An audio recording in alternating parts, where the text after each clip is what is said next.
Kepada yang memberi komentar tadi, kata apa, saya jawab dulu, Waalaikumsalam, yang katakan tadi bagus juga sekali-sekali beralih arah. Ya, betul.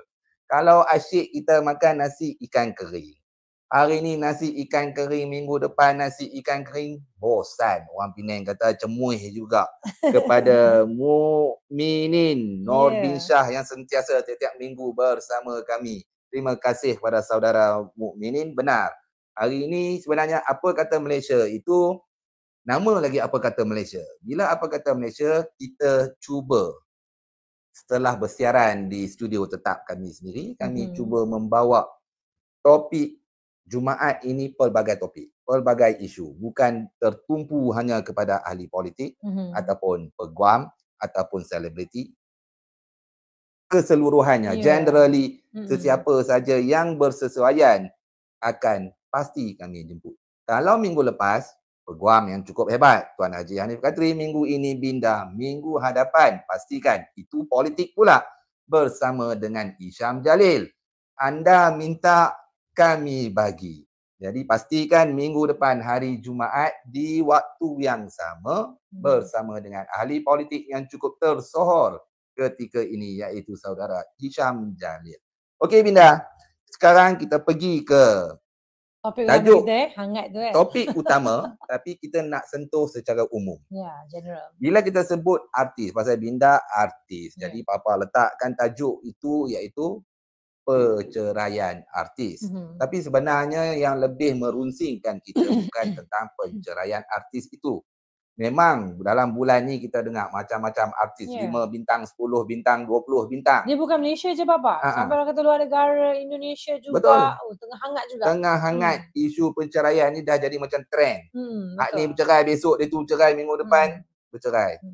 Tapi apa pun, mereka sahaja yang tahu apa masalah. Kita bukan nak sentuh tentang itu sangat. Kita nak lebih khusus kepada penceraian.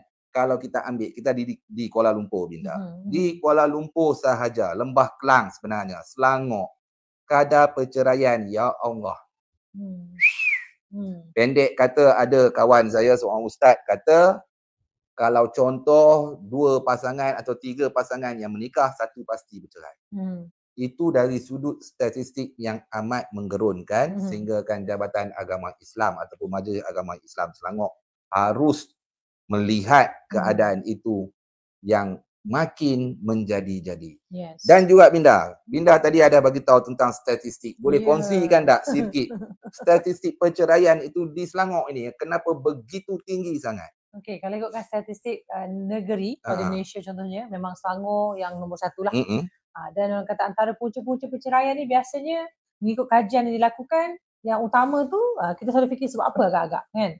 Mesti orang kata sebab curang contohnya, ataupun sebab pekerjaan ke, yang seorang kerja seorang tak kerja. Tak sebenarnya. Yang pertama adalah isunya disebabkan masalah kewangan. Okay, masalah kewangan ialah maksudnya mungkin tak mencukupi hingga memberikan pressure pada pasangan yang berkahwin.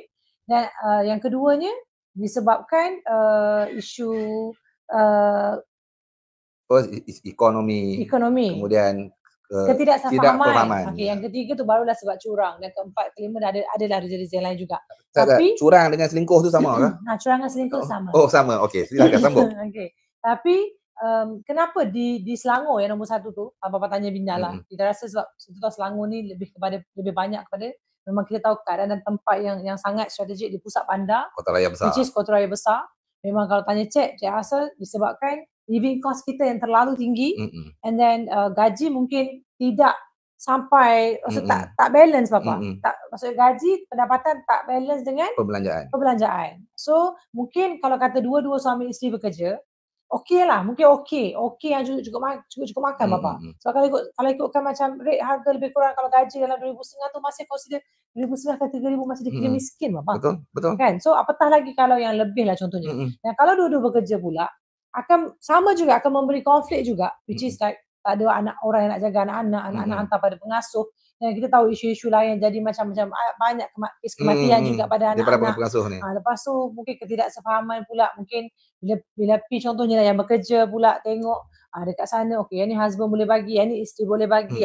Benda-benda tu semuanya orang kata mengundang. Jadi Itu kalau tanya cek, because of living cost kita yang tinggi lah yang menjadikan punca utama kepada masalah kewangan. Betul. Okey, tapi sebenarnya juga Papa, kalau ikutkan kajian statistik perceraian ni juga sebenarnya memang kalau kita tengoklah average Papa dalam tahun 2024 ni, kalau ikutkan daripada bulan Januari, Februari, Mac, April, Mei sampai katalah awal tahun lah pertengahan tu, lebih kurang setiap bulan tu perceraian tu dianggarkan lebih kurang dalam 1,500, ada yang paling tinggi 1,900 sebulan yang bercerai. Dan kalau ikutkan 2 tahun lepas Papa, lagi rendah sebenarnya. Kalau kata dalam setahun tu mungkin dalam 19,000, tapi selepas 2 tahun, maksudnya start daripada tahun 2023, masuk 2024 ni, dah lebih setahun tu lebih kurang dalam 39,000 lebih. Naik 2 kali ganda. Naik 2 kali ganda, maksudnya kadar perceraian tu lah. So, kalau tanya isu artis lah pula sebenarnya lah. Kenapa artis yang di-highlightkan kan? Sebab itulah namanya selebriti. Sebab yang kau ikutkan, kalau Papa tengok lah Papa dalam berapa belas ribu kes, sebenarnya kes artis tu tak sampai 100 pun. Terpencil ya. Kecil ya. Katalah pasangan yang bercerai tu contohnya mungkin tak sampai 10 artis pun. Dalam sebulan tu kata dalam 2,000 lah kita letak, 2,000 pasangan yang bercerai. Artis tak sampai 10 pasangan pun. Betul. Tapi mungkin sekarang ni topik tu jadi lebih hangat, mungkin melibatkan salah satu pasangan tu selebriti ataupun dua-dua pasangan selebriti. Dan macam dia bagi tengah Papa tadi, netizen kita pula diberikan memang hak bersuara tu memang sangat luas sekarang. Maksudnya tak boleh nak kontrol. Itu yang menjadikan isu tu jadi lebih hangat lagi. Lebih viral. Tapi saya nak sangat share kat sini, tapi sebab tu saya nak minta maaf juga. Sebab ni saya bagi tahu kita sebagai yang bukan Muslim tu kita no comment lah. Tapi yang beragama Islam kita kena tahulah setiap apa yang kita buat. Kalau macam cek lah contohnya macam cek fikir benda tu kan. Setiap apa yang kita katakan, setiap benda apa yang kita buat, semua benda akan dicatat Papa. Kebaikan yang you cakap, yang you komen akan ditulis. Malaikat akan tulis sebagai kanan you. Okey, yang tak baik tu akan ditulis juga. Betul. Dan kita doalah banyak-banyak sebenarnya supaya benda tu tak jadi dekat kita. Betul. So orang kata kadang-kadang ni hukum Allah ni kadang dia tak jadi dekat akhirat apa. Dekat akhirat ada hukuman dia, tapi dekat dunia pun kadang-kadang boleh dapat. Tak jadi kat kita, mungkin jadi na'udzubillah min zalik, mungkin jadi kat anak-anak kita ke dekat ni ke. Jadi jangan terlalu cepat menghukum. Betul. Cuma kadang-kadang seronoknya pula, kadang-kadang cek sebagai selebriti sendiri pun kadang-kadang suka, orang kata bukan kata kita tak campur lah, cuma kadang-kadang benda tu dah dekat phone, semua ada, kita boleh baca kan, news ke apa kan.